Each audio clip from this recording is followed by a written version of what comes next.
વલસાડ જિલ્લામાં 2 દિવસ માટે રેડ એલર્ટ જાહેર કરેલું છે।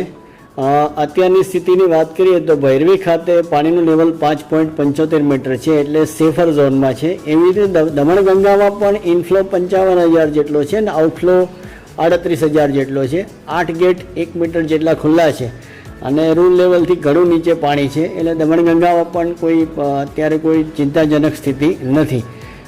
ગઈકાલે જિલ્લામાં એવરેજ 8 ઇંચ વરસાદ પડ્યો અને ફોર્ચ્યુનેટલી બપોર પછી લગભગ વરસાદ ઓછો હતો, એટલે શહેરી વિસ્તારોમાંથી બધે જે પાણી ભરાયા હતા એ પાણી ઓસરવા માંડ્યા હતા। આજે પણ સમગ્ર જિલ્લામાં એવરેજ 1 ઇંચથી હજુ સુધી વધારે વરસાદ પડેલો નથી, એટલે વધારે પાણી ભરાવાના કોઈ પ્રશ્નો છે નહીં હાલમાં। ગઈકાલની સ્થિતિ આપણે જે શહેરના 2 નીચાણવાળા વિસ્તારો છે, કાશ્મીરનગર અને બરુડિયાવાડ, અને નજીકમાં ભાગડા ખુર્દ, લીલાપોર, બરડિયાવાડ, ખાડિયા નનકવાડા અને વેજલપોરમાં એમ 6 નીચાણવાળા વિસ્તારમાંથી 1152 લોકોને સ્થળાંતર કરેલા છે।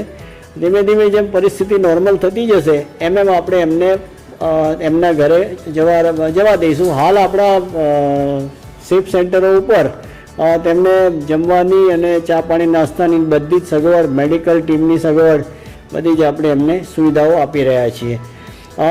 એક ખાલી આજના ઇન્સિડન્સની વાત કરીએ તો ભાગડા ખુર્દ હનુમાન ભાગડા જે કહેવાય છે ત્યાં આગળ એક 3 માસના પ્રેગ્નન્ટ લેડી હતી, એટલે એને મિસકેરેજનું કંઈ ઇસ્યુ હશે, એટલે પોલીસ અને NDRFના જવાનો પહોંચી ગયા અને એને રેસ્ક્યુ કરી અને હોસ્પિટલ પહોંચાડી દીધી છે। અત્યારની સ્થિતિએ પંચાયતના 120 રસ્તા બંધ છે અને RNB સ્ટેટના 8 રસ્તા મળીને 128 રસ્તા બંધ છે। વરસાદની પરિસ્થિતિ નોર્મલ થતી જશે એમ રસ્તા રિપેરિંગ કરી અને ખોલવામાં આવશે।